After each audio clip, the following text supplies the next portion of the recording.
Alright guys, so my name's Jake Hunter. Like I said, wrestled at Harrisonville in high school. After high school I went up to University of Pennsylvania to wrestle.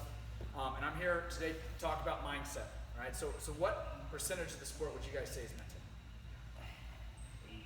80? Probably 80?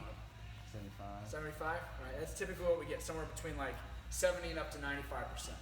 Right? But what I find when I go to clubs or teams across the country is that most people probably spend maybe 10 or 15% of their time on the mental aspect, and most of your stuff's on technique, endurance, and speed. Do you guys agree? Yeah, so that's what we do is we focus specifically on the mental aspect of the sport.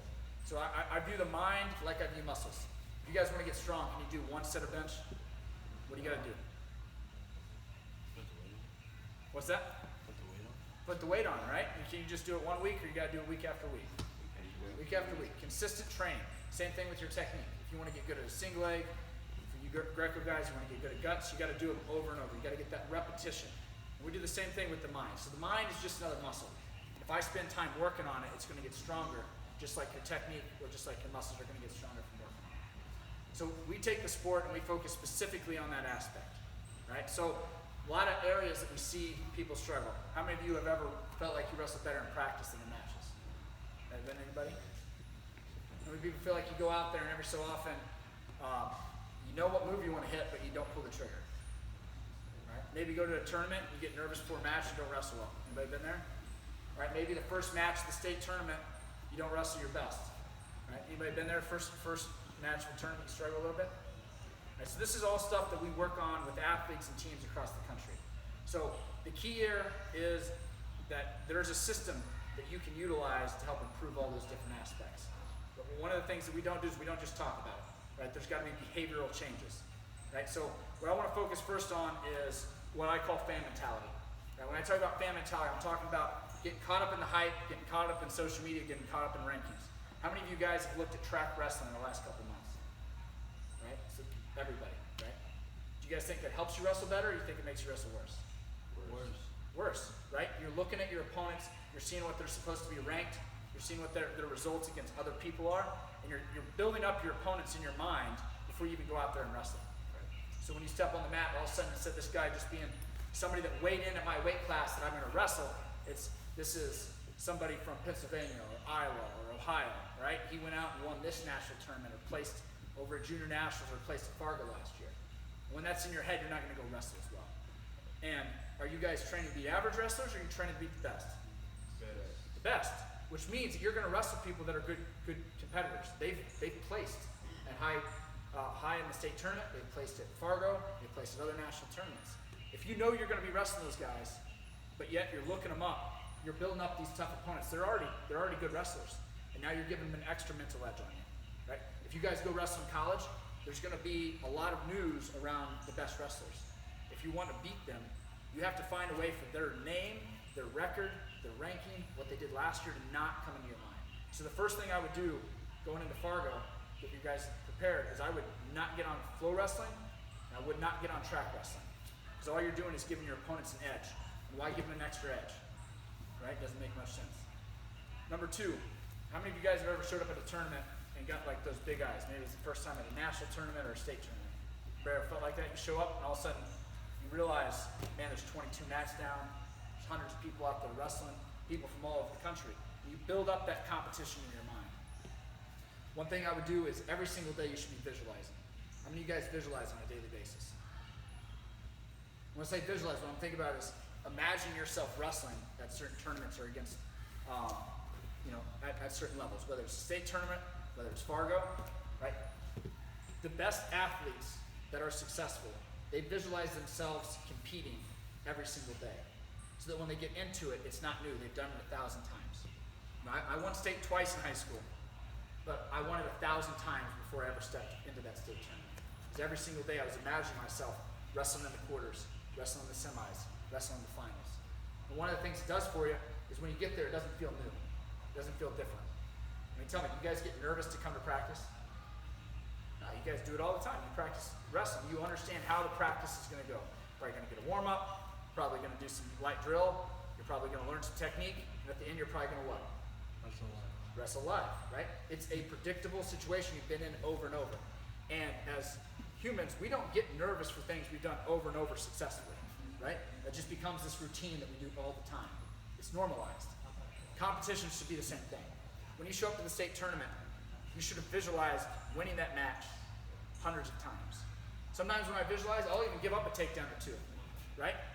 Because, tell me this, how many of you think that in tough tournaments you're going to give up some points? It's going to happen. There's going to be some adversity. I expect adversity to pop up when I go to wrestle at tough tournaments. Doesn't mean I want something bad to happen. I don't want to give up points, but I'm going to prepare myself mentally to wrestle through it. If I show up and I've never imagined that I might give up the first takedown, I may fall apart after that. Anybody had that happen? You give up the first point and then you just wrestle crappy the rest of the match? I'm taking myself out because I gave up one takedown. Now, how many of you guys have gave up a takedown and come back and won? So we know it's possible. So I'm going to prepare myself. When I visualize, I'm going to have stuff sometimes go wrong. I'm not always going to beat every single person by a tech or a pin. I might give up 5 in that first period and have to visualize myself. What is my plan for me to come back from a 5-0 deficit? You know, what's my plan in Greco? If I go out there, I get thrown and get turned, I'm down by 7. What is my path back to victory? So that when it happens, and at some point in your careers, something's going to go wrong. I'm prepared, I have a plan, I have a strategy, I've prepped myself to be there. Right? Now, along with that, when we're talking about adversity, is I want you guys to use a reset button. All right? Now I want you guys to tell me, when a baseball player in the majors swings and misses, what do they typically do before the next pitch? They step out of the batter's box. A lot of times they'll adjust their gloves and they'll take a practice swing. That batter just reset himself. He's had something go wrong, and if he takes that into the next pitch, the chances of him hitting the ball are going to be low. He's got to reset himself, go back to 0, so that when he steps back up, he's confident that he can hit that next pitch coming towards him. You guys need to have the same thing. You need to have a reset button as a wrestler, right? Some physical gesture that tells you, that's okay, it happened, it's gone, right? So a lot of times you see people, maybe they wash their face, maybe it's a quick wash of the hand, maybe it's a wash my hand off, like you ever get something gross in your hand, you wipe it on your jeans, mom tells you not to, right? It's the same thing. Nobody knows what you're doing, right? It's something that's personal for you, right? Now what are some moments of adversity that might pop up where I need to reset?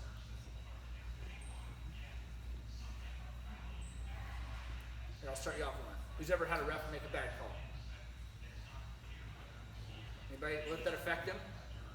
Right? All right, how about give up the first takedown? All right, how about this? You ever had an opponent do something dirty to you? And your first urge is you want to swing back, right? Right? I know that these things are going to happen as a wrestler, and I should plan for it. And so when it happens, I got to use that reset button, get myself back to 0 so that I can go back and keep wrestling as if nothing has happened. Right? Now, tell me, if you don't work on a single leg in a practice room, is it going to work in a match? No, it's not. Reset button's going to be the exact same way. I can't just think I can walk out on that race stage at Fargo, all of a sudden give up a takedown, hit a reset button, and it's going to work. Right? It's got to be something I got to start doing in the practice room. Right? Use it in here. Give up a takedown to a partner. I wasn't very happy about that. Reset yourself. Right? Give up a gut. I don't want to give up. Reset yourself. Right? You can even use it in school. Now you guys are on summer break. You miss a math problem. Reset yourself. How many people have missed a math problem and all of a sudden you know you didn't know the answer to that one, and that's going to affect the way you take the rest of the test, right? Yeah, 100%, because it's not just on a wrestling mat. This stuff goes into the classroom and it goes into life, right? So Fargo is going to be what, about July 10th? Somewhere in there? So you guys have about a month to start working on a reset button. You got about a month to start working on visualization so that when you get to Fargo, you can utilize those skills. And that's one of the big things I would tell you. If you want to strengthen this aspect, right? It's just going to be like technique. It's just going to be like strength. You can't just talk about it. You got to do things different. You got to take on some new behaviors, take on some new actions, right? So visualizing every day, right?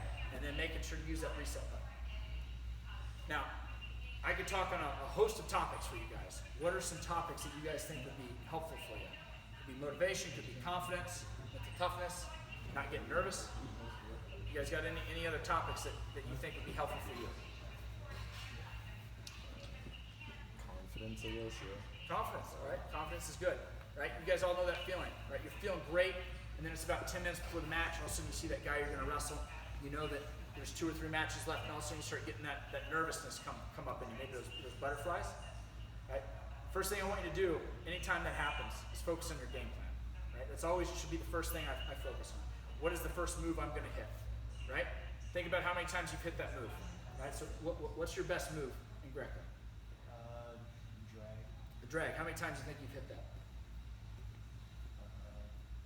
About 50. Like, ever? Ever, yeah. Ever, probably like 50 or 60. 50 or 60, all right? I would say 1, let's get those numbers pumped up, right? I mean, we want to be shooting for that 1,000, right? And that's one of those keys, guys. This is a long-term thing for confidence, right? I would write down, like whatever your move is that you're trying to get good at, I would write it down and I would make a commitment to myself that I'm going to do that move a certain number of times a week, right? Let's say your arm drag is going to be your main thing. If instead of you hitting it 50 times, what if you're hitting it 50 times a week? How many is that going to be in a month? 200, all right, now we're going to get a little tougher. How many is that in 10 months? If you do that consistently for 10 months. 2,000. All of a sudden you've gone from, I've hit something, yeah I know, you guys didn't know you're coming in for a math test. You gotta always be on your game. All of a sudden you've gone from, I've hit this move 50 times, I feel pretty good at it. I've hit this 2,000 times in the last 10 months. I bet nobody else has hit that. So all of a sudden, when I go into that match, I'm like, man, I'm gonna get my arm drag. I've done this more than anybody else. So I know when I go to hit this on this kid, it's gonna work. I have complete confidence because of the work I've done, right? And you can do that with anything. If you feel like you're struggling with confidence on bottom, how many of you guys have sometimes hesitated to choose bottom because you're worried about what that top guy might do? How many reps can you get in? Because when I show up with that mat, and I know I've done that extra work, and I follow through with that work over a period of time, that confidence is going to show up too, right? The next thing I would do is I would think about my past successes for confidence. If I'm feeling kind of nervous, focus on what have I done that I know was a success for me. If I placed at a state tournament, placed at a tough national tournament, maybe I went to Fargo last year, I went 3-2, and I've done a year of work since then, right? Focus on those successes. And if you focus on those successes, you're putting yourself where you're thinking about the training that you have done that has gotten you to there. And if you're focused on what you have done and what your plan is, you're going to be a lot more confident. Because let me guess, when you guys aren't feeling confident, you're thinking about that opponent. Probably thinking about, what's this guy going to try to do? Where's this guy from? What's his rank? Right? Going right back in that fan mentality. Right? There you go. What else you guys want to hear about? I'm hoping somebody can stump me with a question, because then I have to go get better. I have to go learn more.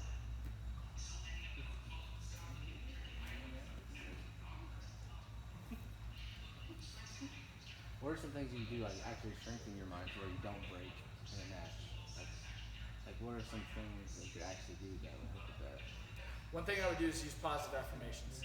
Have you guys ever heard of positive affirmations? Is that a new term for you?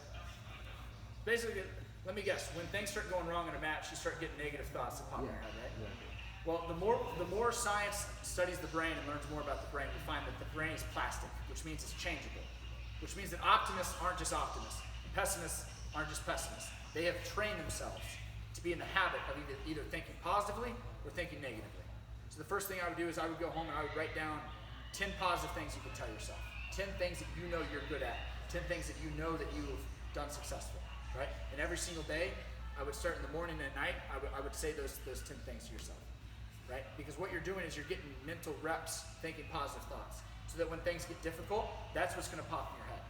So you change your standard brainwaves instead of being like maybe negative or maybe in the middle, right? So all of a sudden I have this positive bank to build from.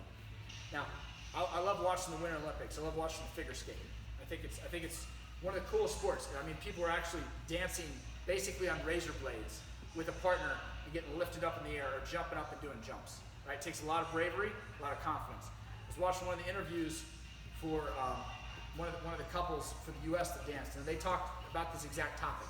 They said, for every negative thought you have, I have to have 5 positive thoughts to combat that. Otherwise, I'm starting to become a more negative thinker.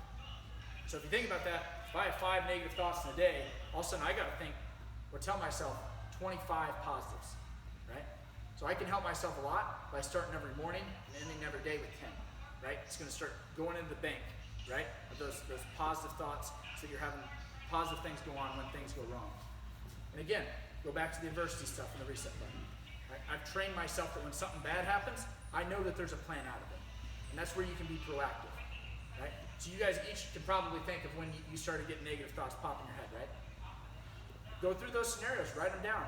After every tournament, what I would do is I would write down the times that I felt like I started wrestling poorly, where I started to break mentally. And then focus on, if this happens again, here is my plan. Here's my strategy to overcome that, right? The mental side is a lot like technique, and it's a lot like strength, right? Which is why I love what I get to do is I get to share my knowledge. There's a lot of coaches that focus on doing this stuff, but a lot of them don't know, they're not experts in it, right? Because what you do a lot, you get to become very good at. And so there's a lot of coaches that are really good at strength training, really good about building endurance, really good about building technique. And at Wrestling Mindset, we get to focus specifically on the mind. So we become experts at it because that's what we're doing every day. We're constantly trying to get better at it. All right. Any last questions before I finish? Well, guys, thanks for taking a few minutes for me. Work hard and good luck at Fargo.